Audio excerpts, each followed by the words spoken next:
Welcome to Comic-Con Africa Online. Thank you for joining us. And today we have all the way from Chicago, LeBeau Underwood. How are you doing, mate? I'm good. How about yourself? Good, thanks. Yeah, almost time for the show. And when people will be watching this, they'll be watching it on basically next weekend. So we're pretty excited that it's coming to our first online event. And I mean, since everything that has happened this year, it's been interesting dealing with everything. And it's the first online event for us on our side when it comes to this. And I'm just glad that everybody is pitching in around the world and being able to put this thing together. Right. So for those who don't or not familiar with LeBeau, he is an American comic book inker. He's worked with DC, with Dark Horse, with Image, with Marvel, with all the big names. LeBeau, for people that don't understand exactly what inking is about or where inking forms part of the creation of the comic book, because I mean everybody just, especially in South Africa where it's still a relative new industry that's really taking off in South Africa. Okay. When a kid picks up a comic book, it's really cool. You just go through it, and you would think that it's being done by one individual. Well, it's not. It's actually a really complicated and an interesting process. Can you tell the fans out there exactly what is your job and what does an inker do? Okay. Well, basically, my job is to accentuate the artwork that's already been established by the penciler. So depending on the type of penciler that you work with, some individuals prefer to pencil in a very sketchy style. So from that aspect, you're doing a bit more than inking. You're actually finishing the pencils, okay? Because you're adding more of your own voice to it. On the other hand of that, you have some pencilers who pencil in a more tight style. Now, you do still have room to add your own flourish to it. Basically, to simplify everything, my job is to make the artwork print ready, okay? So that's before any colors are added to the comic book or any letters are added to it as well. So my job is just basically to accentuate what the penciler's already established. Okay, that makes sense, and I understand exactly what you mean in terms of some of the artists. Some pencilers are more of a sketchy type. I think Greg Capullo is a fair example of a sketchy type of art form. Good. Yeah, yeah. Okay, that's great. Tell me, do you have any formal education or in this industry? How did you build up the skill that you currently have? Well, I've been drawing all of my life, actually since I was about 3 years old. Regarding my formal training, I have been trained formally in art. I attended the University of Arkansas at Pine Bluff. From there, I transferred to Columbia College of Art here in Chicago, where I earned my Bachelor of Arts degree in 1993. From that point, I enlisted in the U.S. Navy. And it's interesting about that because while I was serving, I actually did cartoons for the Navy. So I already had an affinity for comic books, but I think during my military career is where I decided to actually pursue a career in comics. So once my service was over, that's what I did. I basically knocked on the door of every publisher. I used to send in my work to them, and I was very green back then. So I had to practice. I had to practice a lot. But eventually it got to the point where I became good enough that I started getting work, and here I am. That's fantastic. And how long were you in the Navy for? 8 years. Yeah, That's a long time. Yeah, I served in the Persian Gulf War. I was there. Okay, wow. Yeah. Would you say that for future prospects, would you say that it is completely necessary for somebody to possess a formal education to Oh, be able. I would definitely recommend it. You have to have a strong foundation in order to bring those sensibilities into comic book art. I've spoken to a lot of aspiring artists who want a career in comics, and I always tell them that you have to have a strong foundation in which to build upon that if you want to have a successful career in comics. Because comics is cool. We all love the superheroes, but at the end of the day, it is a business. So from that aspect, from that perspective, uh, the more knowledge that you have, the better you're going to become as time progresses. So it is very valuable to have a strong foundation in formal arts, whether that is painting, drawing, sketching, whatever it may be, because believe it or not, in comics, you use so many different disciplines in it that all of that knowledge does come into play at some point. Okay, okay, that's fantastic. I think, like you said, I think a good foundation is absolutely necessary. If if you choose to go this route. Tell me a little bit about your mentors. Do you have any specific mentors that inspired you or that assisted you in your comic book journey? Oh yeah, it's very interesting. I've been fortunate that I've had a lot of professional comic book artists who actually mentored me. The first one would be Mr. Don Perlin. Don Perlin served as the art director for Marvel and Valiant Comics. This was back when he was in those positions in the late 80s, early 90s. And I met him when I resided in Florida, and he was teaching a class on comic book art, and I attended it, and I guess he saw my dedication to it. So he basically took me under his wing, and it was mind blowing. I remember when I went to his home with he and his wife, Becky, and I walked into his studio, and he had artwork just all around.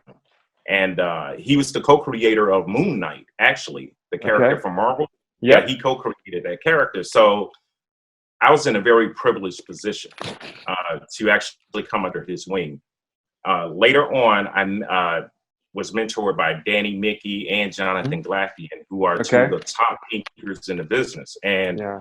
they saw my work on social media, and they approached me one day and asked me if I would like to become a member of their studio, which of course I agreed. But I learned so much from the both of those gentlemen. I learned about line weights, feathering, contour lines, and I mean, it was just mind blowing, and I still use that knowledge to this day. So yeah, I've been very fortunate in my career to have come across such fantastic creators who took me under their wing and basically taught me most of what I know. Okay, that's fantastic. I actually had the privilege of meeting Jonathan when I went to New York Comic Con back in 2018. Hmm. And he was, I think they just had their baby, and he was sitting there with his wife, and um, his work is quite phenomenal. And Yeah. yeah, I had a good chat with him, and he's also very keen to come to South Africa. So we'll Yeah. might have both of you out here together in the near future. I'll just throw this in there real quick about him. I was actually visited his home when he was inking the first issue of Batman with Greg Capullo. Oh yeah, So yeah, I had the opportunity to actually see that book actually be developed that's before it was fantastic. even published. Yeah, so that was a learning experience within itself. Yeah. That's great, man. That's phenomenal. I was trying to think. I've oh yeah, a great story. Just while we're talking about stories, so I had the opportunity to. We didn't see each other this year in Chicago, but I was there, and I was um, doing some work with Repop and with Jim Lee, and Okay. we were talking about. I think one of the stories that Jim was also telling is, if I'm not mistaken, I'm just trying to think exactly. Mm. I'm a big Hellboy fan, and we were Okay. talking about Mike Mignola, and it was actually recently Mike's birthday as well, on 16, and he was just saying about the complexities as well of Mike's work, and I think he did mention it on a Twitch stream as well about how he was there and he was looking at all these things that Mike did. He was also at Mike's home for some reason, but and how Mike's work, when you look at it, it looks so simplistic and so easy. But Right. when you're in the industry and when you've done all this work and when you have the experience, you realize it's not that simple making something look that simple and easy. Right. Right. Which is it's interesting. I think inking forms such a massive part of what comes out of the final product, and it's often overlooked. Right. And it's actually, I started really appreciating it when they brought out all these comic books in black and white, and you could see the sketches, you could see the inking, and you can see the process. And I think it's a great educational tool to also show people, the raw talent and just the talent that goes into the whole creation part of, especially because things are going digital. So do you do a lot of digital work, or are you more a traditional guy? I'm more traditional. Very recently, I would say as recent as March of this year, I decided to step out of my comfort zone, and I bought a tablet, and I started digital inking. And it was kind of rough going at first, but you use the same discipline as you would to, with traditional inking. So I'm a lot more fluent with it now. So I do use it in my work, in my professional work. I'm fluent with it now, just as I am with traditional. It's the same discipline that goes behind that, which, primarily is line weights. Yeah. So if you're inking digitally, you have to watch how much pressure you apply on the screen with your digital pen as you would with a crow quill or with a brush traditionally. So it's the same mentality that goes with it. It's just another tool that you have in your box. Okay. And you are recently working with Marvel, right? Yeah, I just started a 5-issue limited series doing a title called The Union, which is about a team that's based in the UK. And I'm inking over penciler Andrea DeVito, who has done a lot of work for Marvel. And before that, he was an artist at CrossGen Comics way back in the day. So, yeah, we just started it. I should be finished with the first issue at some point next week. But it's been very cool working with him.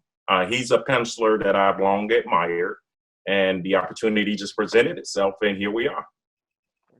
Okay, that's fantastic. I'm glad that you're working with Marvel again, and that everything is on the roll. And previously, you were working with Dark Horse on Stranger Things, right? Yes, sir. I did a 4-issue collected series for them for that title. And that was inking over penciler Ryan Kelly. And that was it was a very interesting project in the sense that I've done several projects in my career that have tied into television shows such as Smallville or Arrow for DC. Yeah. I did Injustice, based on the video game. Yeah. And actually did a project recently for Marvel, which is the Hero Project, which counterbalances the comics with actual live footage, and that's on Disney Plus right now. So I'm familiar with working with third party, if you will, organizations. This is my first time working with Netflix. They were actually very, very cool to work with. No problems at all. Okay. So yeah, I'm very proud of that. Just to throw this out there real quick, my wife and I went to Walmart one day, and we were walking through doing some shopping, and I noticed my book, Stranger Things, was actually on their shelf. So that was mind-blowing to actually see something that I did being sold at Walmart. That's fantastic, man. Yeah, I mean, I mean, I have a lot of artist friends as well, and I mean, I can count you as one of my friends, and I do feel a lot of the times that the hard work is not necessarily appreciated that you guys put in, into Right. this, and I think it's such a monumental feat that when you see your own work in Hmm. the stores, I mean, it's just this massive achievement that you guys have accomplished, and you are appreciated, and we do appreciate everything that you guys do Thank you. for the community. And this year has been tough on everybody, and especially the comics industry. I mean, with all the Yeah. things that has happened this year, it's been pretty nuts. Right. Especially with DC, with Marvel, with Diamond. Right. Oh It's yeah. been a very uncertain year for comic books Yeah. in general. And I'm glad that the smoke's clearing, things are Yeah. looking good, and we're back on track with everything else. Right. So am I. Trust me. Believe me. Tell me, is there a specific character that you love inking more, or that you're sometimes more excited, even if it's a personal project? Because I know that you do take on a lot of personal projects, Right. in your free time. Is there like a character that you specifically love to ink or get excited to be inking it? Um. There's a few. I would say Batman, the Black Panther, Captain America, um, and the Green Lantern. Okay. Yeah, yeah, those are among my top. I love Spider-Man too. It's just inking all the little webs on his costume. That can prove to be a bit tedious, but other than that, yeah, I enjoy it. Yeah. Okay, okay, that's great. And then Mhm. recently, we actually did a project, a little project together with a South African artist called Louisa McKeezy, and everybody here knows who Louisa is, and you'll obviously get an opportunity to meet Louisa when you visit us, hopefully next year. But Yes. we did the Black Panther, and unfortunately, Louisa couldn't be available for tonight's call. But when what did you make of that piece of work that we gave you to ink? Because I mean, there's a lot happening in that scene, and we'll talk about it Mhm. some more just now. I just wanted to get your feel about um, about the piece before you Okay. start Well, inking. when I saw it, when I saw his pencils, one of my jobs as an inker is to actually look at the artwork and to be able to read it. And I'm going to try to explain what I mean by that. Different pencils, of course, have different styles. You have to know as an inker how best to interpret whatever he or she has established on the paper. So you have to be able to convey that so that anyone who looks at the artwork automatically knows what they're looking at. In other words, as an inker, you have to be able to draw and ink and differentiate between things such as fabric, to tree, the bark on the tree, to the texture of the Black Panther's costume. So I had to ink each one of those three items in a certain way so that when anyone looks at the artwork, you automatically know what you're looking at. So just to describe it, based upon my memory of it, is that the Black Panther has two characters. One of them is laying over a tree branch, and he has one held up by his collar like this. Well, I had to be able to convey that in my inks. So any time that I begin a project, I do take the time to study it. And I try to think it through before I even put a line down. As far as, how can I best make this read to the fans, and to do that in the best way possible. Usually that means I have to make a decision about the tools that I use. So either I can make a choice about using a nib or using a brush or a combination of the two. So there's quite a bit of thought that goes into uh, producing and finishing a piece of art. There's a lot of thought that goes into that. At least for me, that's what I Yeah. do. That's how I approach it. Okay, that's great. Yeah, because what I basically got from from that piece of work is Louisa had this very feral Black Panther picture there. With him almost like a panther or a leopard. In Right, a tree, taking his prey up into the tree, and right. I just think it's brilliant that we had an opportunity to collaborate a little bit across continents and be able to do that. And what we're going to do from our side is that original piece that you inked will be brought up for auction Okay. at Comic Con Africa, and we'll obviously donate the proceeds to charity. And tell me, are you excited to be Great. joining us hopefully next year in Africa? Is there something, some things that you would like to ask us, or any things you would like to know about South Africa? Well, I think my wife would be just as excited as I am because, of course, for me, Africa represents the motherland. So to have an opportunity to visit would be mind-blowing, especially in the capacity of visiting as a comic book professional. I've had the pleasure in my career to have traveled to many different locations, but it's all been mostly stateside. So to go to Africa, yeah, that would be mind-blowing. I would love that. And it would be an honor. Yes, sir. Well, we would obviously love to host you next year, and I'm sure the fans would love to have you as part of our show as well. And I think that's basically it for tonight. Do you have any? Do you want to add anything? Some advice for hopefuls out there? Yeah.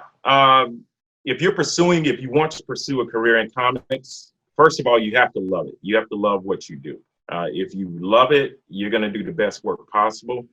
But I will not kid you, it is a lot of work, but it is rewarding work. As you indicated a moment ago, yes, I still get a kick out of going to the comic book store and seeing my work on the shelves. Or I'll speak to fans and they know exactly who I am based upon my work.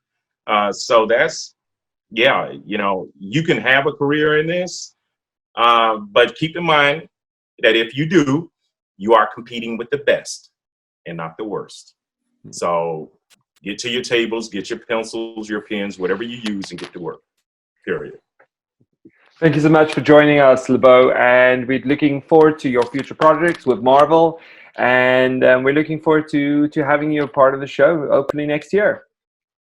Okay. Sounds good to me. Thank you for having me. Thank you so much for your time, mate. Peace.